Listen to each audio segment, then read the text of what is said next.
오늘 함께 나눌 하나님의 말씀 마가복음입니다. 마가복음 15장 29절에서 32절까지 두 곳을 살펴보겠는데요. 마가복음 15장 29절에서 32절까지 그리고 16장 9절에서 11절까지 두 곳을 함께 살펴보겠습니다.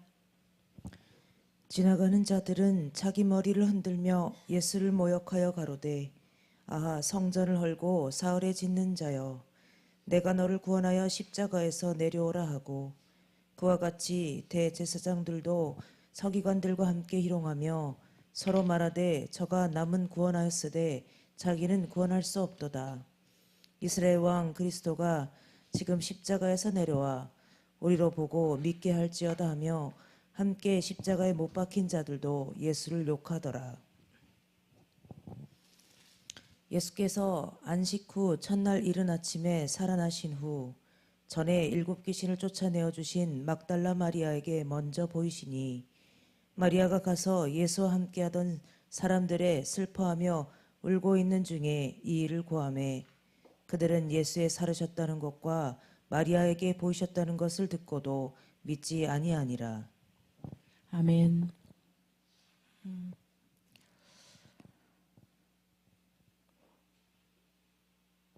거기에 있었는가 하는 제목으로 함께 은혜를 나누고자 합니다. 말씀 나누기 전에 한 이야기를 들려드릴게요. 부부 이야기입니다. 남편은 집에 있고 아내는 밖에서 일하던 중에 남편은 아내에게 전화해서 빨리 급히 들어오라고 합니다. 그래서 무슨 일인가 하고 급히 들어갔습니다. 그랬더니 남편은 본인도 모르는 사이에 범죄 사건에 연루돼 있다라고 통보를 받고 온몸을 벌벌 떨고 있었습니다. 그래서 많이 놀랐겠죠. 그래서 남편은 그 다음 주 정도에 이제 체포 영장을 받게 되었다라는 통보를 받고 두려움에 떨고 있었습니다. 그래서 저녁 밤새도록 고통에 시달리고 또 아내에게 전화해서 알렸다라는 이유로 또 아내까지 체포영장을 받을 수밖에 없다라는 그런 소식을 받고 두 부부가 밤새도록 고통 속에 고난 속에 지나고 있었습니다. 그리고 다음 날 법원이 아니고 검찰청에서 원하는 서류들을 해서 이제 올려야지만이 되는 약식 조사를 받는 그런 일이 있다고 합니다. 그래서 그 약식 조사를 받으려면 어떻게 해야 되는지 이제 그들이 서류를 떼오라는 순서대로 서류 떼를 갑니다. 그런데 밤새도록 기도를 하고 난 그 아내가 서류 떼러 나가던 길에 갑자기 가슴이 쿵쾅거리는 어떤 메시지를 듣습니다. 혹시 이거 보이스피싱 아닐까? 이런 의심이 들어가는 거죠. 그런데 남편은 무슨 소리 하냐고 막 두려움에 떨면서 소리 지르고 막 그래요. 그러다가 이제 은행에서 돈을 찾아다가 다른 은행 한 곳에 한 통장에 돈을 다 모으라고 해서 한 통장에 다 모아서 한 통장에 가서 수표 한 장을 만들어라 라고 얘기를 합니다. 그 사이에 많은 엄포를 놓았겠죠. 굉장히 무섭게 엄포를 놓았습니다. 그래서 은행 가서 수표를 한 장을 딱 발행을 하는 동안 그 옆에 글씨가 있죠. 혹시 보이스피싱에 주의하십시오라는 메시지를 그 아내가 읽게 됩니다. 그런데 그 남편은 경황이 없으니까 본인이 경찰서에 가서 그리고 감금되어서 살아갈 걸 생각하니까 죽을 것만 같이 숨이 막혀오는 거죠. 그런데 그게 보이질 않습니다. 그런데 그 아내 눈에는 그 옆에 글씨가 보였는데 똑같습니다. 순서가 어제 밤새도록 오늘 아침까지 겪었던 그 일들이 그리고 또 해야 할 글 똑같습니다. 그래서 확실하게 이거는 보이스피싱이구나. 그렇게 해서 그래 그러면은 한번 가보자. 얼마나 통장에 돈을 요구하는지 이렇게 이제 나갔습니다. 밖에 나가면서 그때까지도 계속 겁을 주는 거죠. 빨리 하지 않으면 바로 경찰을 동원하겠다라고 하니까 차에 앉아서 그 아내는 분명히 보이스피싱이니까 빨리 신고하자. 그런데 그 남편은 계속 두려움에 떨고 있죠. 그래서 마지막에 돈 보내라고 분명히 할 것이다 라고 그 아내는 얘기를 했습니다. 그랬더니 그 남편은 그렇게 되면은 아닌 것이다 라고 끝까지 가보았습니다. 아닌 게 아니라 국제 뭐 어쩌고 저쩌고 하면서 그 수표를 보내는 방법을 나중에 알려주겠다. 그래서 이제 확실하게 이거는 보이스피싱이구나. 그런데 전화기로 전화를 할 수가 없습니다. 왜냐하면 그들의 모든 것으로 깔아놨기 때문에 어디를 전화해도 알아볼 수가 없습니다. 그 다른 전화를 빌리러 가자라고 했을 때 마침 아는 사무실이 있어서 올라가서 했더니 100%였습니다. 수표를 큰 돈이었죠. 수표를 한 장 들고 보내질 않은 상황에서 거기서 이제 보이스피싱이라는 것을 알고 멈췄습니다. 이런 방법으로 하면 그 누구도 속을 수 있겠다라는 생각이 들었다고 합니다. 그 이야기가 지난 고난주간에 저희 가정에 있었던 이야기입니다. 그래서 남편은 밤새도록 두려움에 떨면서 엄청나게 기도를 했습니다. 하나님이 기도를 시키신 것 같다는 생각이 들었습니다. 그래서 회개하자. 뭘 잘못 살은 게 있나 보다라고 스스로 입에서 그에게 내가 하나님 앞에 잘못한 게 너무 많은가 보다라고 입술로 스스로 고백을 하는 모습을 보면서 하나님이 하셨구나라는 생각을 하게 됐습니다. 그 수표 한 장에 돈이 얼마였을까요? 예, 저 몰래 그 많은 돈을 모아놨더라고요. 그 돈을 들켜가지고 속상하다고. 9,700만 원. 예. 근데 또 적금을 해약한 돈이 그것이고 해약하지 못한 돈이 또 있어요. 그들이 요구는 해약하게까지는 안 보험 쪽으로 연금 쪽으로 해놓은 건 해약하지 않게 하더라고요. 그래서 합하면 1억이 넘지요. 저 몰래 가지고 있는 돈이. 그래서 엄청나게 큰 돈을 잃어버릴 뻔한 순간이었습니다. 그런데 하나님께서 밤새도록 기도했지만 저는 왠지 불안하지가 않아서 이게 이상하다라고 생각을 했습니다. 근데 제가 이건 그것이야 라고 했을 때 저를 막 혼내켰어요. 예. 저는 한번 경험한 적이 있거든요. 그랬기 때문에 순서가 비슷해서 은행에 가니까 딱 알맞는 거예요. 그래서 이런 일을 목요일 날 밤에 그 고난을 예수님 십자가 고난까지는 아니지만 저희 가정에 그렇게 고통이 왔었습니다. 그러니까 밤새도록 저희 남편의 얼굴은 다음날 아침에 얼굴이 몰골이 해골처럼 됐습니다. 밤새도록 잠을 못 자고 고민했겠죠. 기도를 많이 했습니다. 하나님이 이렇게 기도를 하게 하시더라고요. 너무나 감사한 일이었습니다. 돌아보고 나니까 감사한 일이었고 하나님께서 이런 것까지 개입하셔서 악의 무리에게 돈이 넘어가지 않게 지켜주셨습니다. 신종 보이스피싱 누구도 넘어갈 수 있는 경찰에 잡혀가겠다고 야, 대단했습니다. 그래서 고통당한 밤이었지만 저는 저녁 때 들어왔기 때문에 그 낮에 있었던 일을 알 수가 없잖아요. 낮부터 아마 시달렸던 것 같아요. 그래서 제가 목사님에게 전화를 하려다가 전화하면 또 다 이게 전화 통화하는 기록이 다 남아서 안 된다고 해서 또 목사님에게 해가 갈까봐 하다가 메시지 보내다가 지우고 그랬는데 은행에 있는데 목사님께서 전화 오셨어요. 메시지를 왜 쓰고 왜 지웠냐고. 그래서 목사님 다음에 말씀드릴게요. 라고. 얼마나 저희들이 순진합니까? 그래서 목사님한테 바로 일 끝나고 말씀드렸습니다.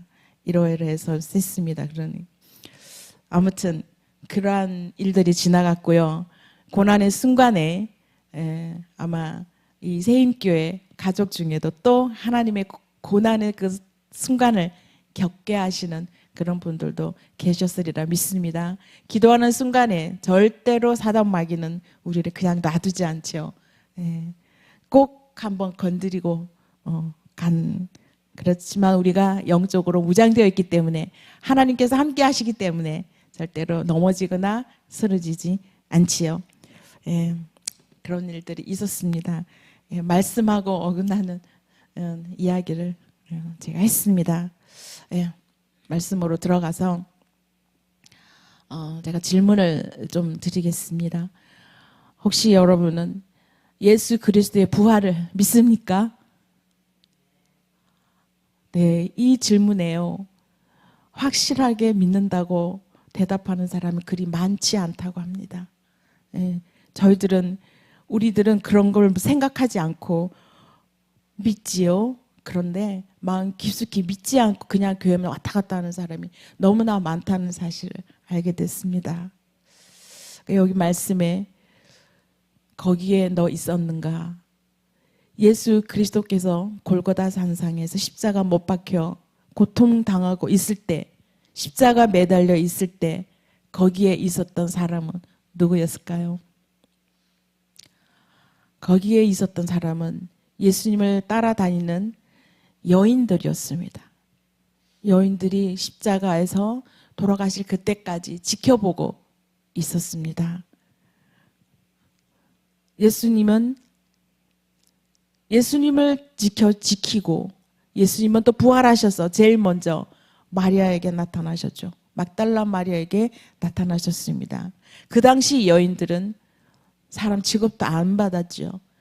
여인들의 말이라 믿지도 않은 그 시절, 그때 예수님께서는 막달라 마리아에게 나타나셔서 부활을 전하라고 말씀하셨죠. 예수님을 따르는 그 여인들이 예수님 십자가 못 박히는 그 순간에 거기에 있으면서 많은 고통을 당했습니다. 그런데 남자들은 다 어디로 갔을까요?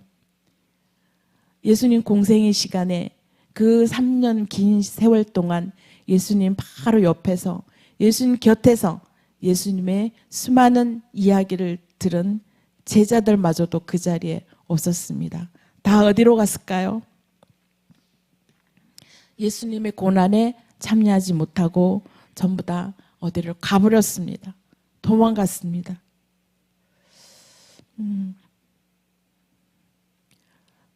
그때는 로마 시대였기 때문에 로마 군병에 잡힐까봐 다들 숨어서 도망가버리고 남자들 없습니다. 제자들마저도 메시아가 오실 것이다. 왕으로 오셔서 우리를 구원하시고 이 어려운 시대에 왕으로 오셔서 시대를 바꿔주고 세상을 바꿔줄 그러한 왕이 오셔서 우리를 구원하실 것이라는 믿음을 가지고 예수님을 따라다녔고 예수님의 말씀을 들었는데 예수님이 초라한 모습으로 십자가에 달리셨습니다. 그러니 남자들은 더 이상 예수님에게 희망이 없었지요. 그래서 다 도망갔습니다. 그 자리에 없었습니다. 수많은 말씀과 비유로 하늘나라 이야기를 했지만 엄청나게 영의 이야기, 하늘나라 이야기를 많이 했지만 그 이야기를 깨닫지 못했습니다. 현재 상황에 처한 제자들은 다 도망가고 겁쟁이가 되었죠. 나도 잡힐까 봐. 여인들만 슬퍼하고 울며 예수님 그 자리에서 예수님을 바라보고 있었습니다. 나는 예수님이 십자가 고난 앞에 과연 어떤 사람인지요? 돌아보는 시간이 됐으면 좋겠습니다. 어떠한 고난이 내게 닥쳐올지라도 나는 과연 예수 그리스도를, 예수님을 부인하지 않을 그런 믿음이 있는지요? 총칼을 대고, 총을 내 머리에 대고 예수님을 부인하라고 하면 부인하지 않을 믿음이 있는지요? 우리는 그 믿음의 자리에 과연 서 있을 수 있는지 깊이 한번 새겨보는 것도 좋을 것 같습니다. 순교할 준비가 되어 있는지요? 우리는 모두 다 순교자입니다. 예수 그리스도 앞에 주님을 인정하고 주님의 통치와 주님의 주권을 인정하고 어떠한 상황이 닥칠지라도 나는 예수 그리스도는 내 구주시라고 인정하고 받아들일 그런 사람들은 순교자입니다. 순교할 준비가 되어 있습니다. 그런데 어려움에 처해 있으면 베드로처럼 알지 못한다라고 부인할 수밖에 없는 연약한 우리들입니다. 그런데 하나님께서는 우리에게 그러한 부족한 마음을, 큰 믿음을 허락하여 주셔서 예수 그리스도 곁에서 떠나지 아니하고 그 자리에 있을 수 있는 믿음을 주셨음에 우리는 감사합니다. 예수 그리스도께서는 부활하셔서 늘 내 곁에 함께 계시는데 나는 예수님을 멀리에서 찾고 계시진 않는지요? 아니면 세상 성공길에 예수 그리스도를 활용하고 있지는 않는지요? 가룟 유다가 은 30에 예수님을 팔았지요. 그런데 나는 나의 인생 성공길에 예수 그리스도를 팔고 있지는 않는지. 주님의 십자가 사건을 전 인류의 유일무이한 큰 사건이지요. 이 사건을 통해서 다시 한번 우리 나 자신의 믿음을 점검하는 그러한 시간이 되었으면 좋겠습니다. 우리는 일상적으로, 습관적으로 교회를 왔다 갔다 하면서 기도하고 믿는다고 말하고 있습니다. 나는 과연 무엇 때문에 교회에 나오고, 무엇 때문에 기도하고, 무엇 때문에 내 시간을 들여서 봉사를 하고 있는지 깊이 돌아보는 시간이었으면 좋겠습니다. 오실 예수 그리스도의 재림을 믿고 준비하고 있는지, 예수님의 공생에 3년을 따라다니던 제자들처럼 내가 힘들 때, 어려움 당할 때, 그리고 내가 죽을 만큼 힘든 상황에 처해 있을 때 우리는 다 도망가 버리진 않는지, 그 자리를 지키고 있을 수 있는지 돌아보는 시간이 되었으면 좋겠습니다. 예수님께서는, 우리 하나님께서는 내 죄로 인해서 하나님 아버지께서 친히 신성을 가지신 전능하신 하나님 아버지께서 인성을 가지시고 이 땅에 오셔서 십자가 고통을 당하시고 그 고통을 당하면서까지 우리들을 사랑해 주셨습니다. 그 사랑을 우리는 믿습니까? 저는 이 부활주의를 통하여서 이런 생각을 많이 하게 되었습니다. 내 자신이 과연 하나님 앞에서 나는 무엇인가? 내가 무엇 때문에 어렸을 때부터 교회를 다니고 무엇 때문에 지금까지 목사의 자리에서 강단에 서서 부족하지만 이렇게 마이크를 잡고 있는지 생각하게 되더라고요. 나의 모든 죄를, 죽을 수밖에 없는 내 죄를 예수님께서는 전가 받고 십자가에 달려 죽으시고 다 이루었다, 다 이루었다 하고 운명하셨지요. 그리고 3일 만에 다시 살아나신 예수 그리스도를 과연 나는 얼마나 믿고 있는지, 얼마나 사람들이 믿음이 없으면, 겨자씨 하나 믿음이 있으면 산을 옮긴다고 말씀하셨을까요? 우리는 예수 그리스도의 부활을 정말로 믿고 있습니까? 예. 이 사건을 믿지 않는 사람들이 너무나 많다고 하는 이야기에 우리는 놀랍니다. 교회 다니는 사람들이 그것을 믿지 않는다고 많이 말하고 있습니다. 특히 강단에서 복음을 선포하는 목사님까지도 예수 그리스도의 부활을 믿지 않는다라는 그런 이야기에 너무나 가슴이 아팠습니다. 한낱 그 옛날 이스라엘에 있었던 이야기로 가볍게 넘기는 사람들이 너무도 많다는 것입니다. 나는 절대로 그러한 자리에 있으면 안 되겠죠. 나는 예수 그리스도를 확실하게 살아계신 예수 그리스도를 믿어야 되겠지. 믿어야 됩니다. 저는 믿는지 안 믿는지 생각 안 하고 무조건 믿는다라고 생각하고 살아왔는데 이렇게 믿지 않는 사람이 교회 안에도 너무나 많구나 하는 그 말에 제가 돌아보게 됐습니다. 우리는 과거에 예수 십자가 못 박혀 돌아가실 그 자리에 있지는 않았지만 현재 거기에 있어야 됩니다. 그리고 앞으로 오실 예수 그리스도의 앞에 우리는 있어야 됩니다. 십자가 사건 앞에 나는 서 있어야 됩니다. 내 죄를 다 전가시키고 돌아가신, 그것도 모자라서 믿음 없는 우리가 또 죄를 저지르고, 믿음이 없는 것도 죄이잖아요. 믿음이 없는 자는 죄입니다. 믿음 없는 죄를 또 저지르고 있지는 않는지요. 지금요, 자유주의 신앙의 물결이 너무나 많이 흘러 들어와서 교계를 흔들고 있습니다. 고난주간 예수 그리스도의 십자가 고난을 그리 고난으로 여기지 않고 흘러 넘어가는 그러한 경향이 너무 많습니다. 고난주간은 예전에는 우리가 많은 것을 금지하고 하나님 앞에 경건하게 시간을 보냈었는데 지금은 많이 흐려져 있는 것 볼 수가 있습니다.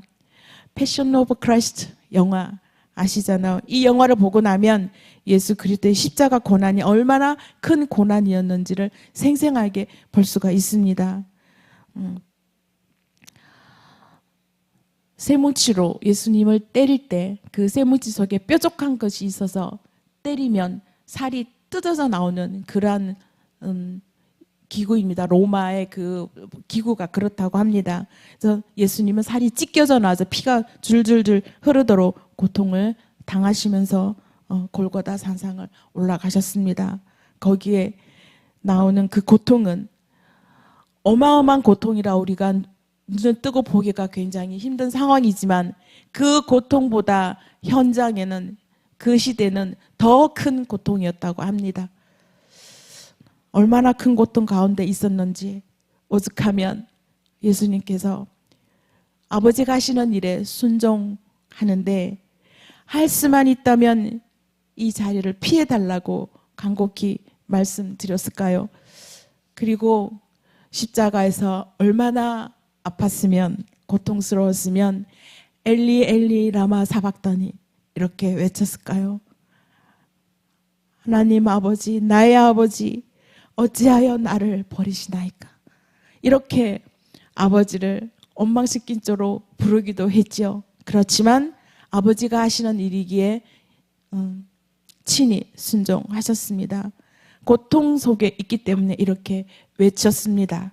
그 고통 가운데 함께했던 예수님을 따르던 그 여인의 고통 역시 어마어마하게 컸을 것입니다. 저는 이 부활주일이 다가오면 늘 이렇게 마음이 부담이 있어요. 모두 여러분도 그러시겠지만 이 예수 그리스도의 십자가 사건이 마음 굉장히 아프게 저도 다가옵니다. 그래서 그 음식도 해보고 예수님의 그 고통을 함께 당해보고 이런 생각을 하게 되죠. 이것은 이 고난을 견디고 나면 새로운 회복을 기대하게 되더라고요. 부활하신 주님을 만날 것을 늘 저는 기대를 합니다. 그래서 부활의 새벽, 부활의 아침을 저는 너무너무 기대합니다. 그 전까지는 나태하다가도 부활을 다가오면 그 아침 되면 부활의 주님을 만날 것을 저는 기대하면서 부활할 아침 교회에 오는 발걸음이 너무너무나 기쁘고 굉장히 오늘 제가 화사하죠. 이렇게 화사한 모습으로 예수님을 만날 준비를 하고 오게 되더라고요. 그래서 부활절 아침이면 늘 가슴 뛰고 가슴이 벅찹니다. 어렸을 때도 그랬어요. 못 모르면서도 어린 아이가 부활주일이면 교회를 달려가는 그 벅찬 그 기쁨을 간직하고 있습니다. 부활주일 새벽에는 그 다른 때는 예수님을 못 만난 것처럼 부활주일 새벽에는 예수님을 만나려고 그렇게 새벽부터 일어나서 새벽 예배를 갔던 기억이 납니다. 또 자라나서는 칸타타로 찬양으로 하나님 예수님을 맞이할 준비, 만날 준비를 하고 있던 그런 기억을 되살려 봅니다. 꼭 그날만 예수님이 오시는 것처럼 이제 그렇게 했습니다. 그래서 제가 아이에게도 주일학생들에게도 그런 기억을 만들어주고 싶은 마음이 큽니다. 그래서 무엇이든지 뭔가를 하나 해서 발표를 하고 이렇게 행사처럼 해야지만 아이들이 자라나면 기억을 할 거 아닙니까?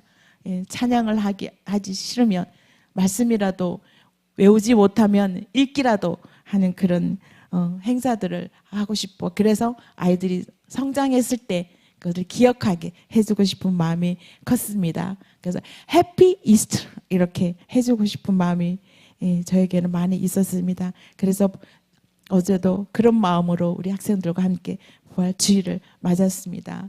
얼마나 감사하게 아이들이 잘해주었는지 저 또한 은혜가 컸습니다.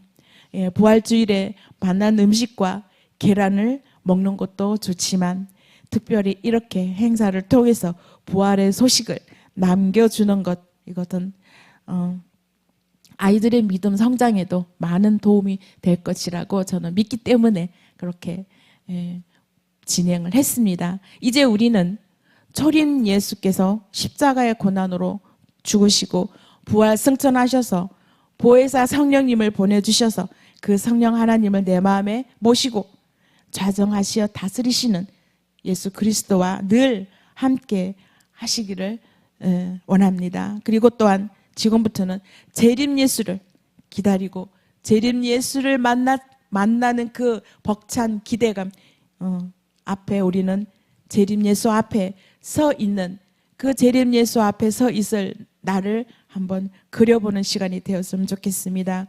그때 그 자리에 내가 반드시 있어야겠다라는 생각으로 준비하는 우리 되었으면 좋겠습니다. 십자가 된 예수를 보면서 눈물 흘릴 것이 아니라 이제는 재림 예수를 기쁨으로 영광 중에 오실 재림 예수를 기쁨으로 맞이하도록 우리는 거기에 그 자리에 다 있는 저와 여러분이 되기를 축원드립니다. 기도드리겠습니다. 부활하신 주님을 믿는 믿음을 우리에게 선물로 주심을 감사드립니다. 성령 하나님, 영원토록 우리에게 함께 하실 우리 주님을 믿습니다.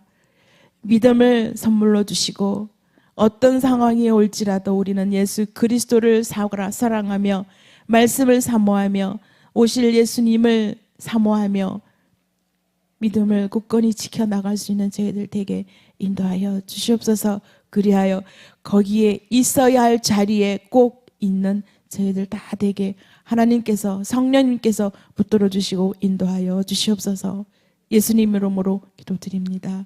아멘.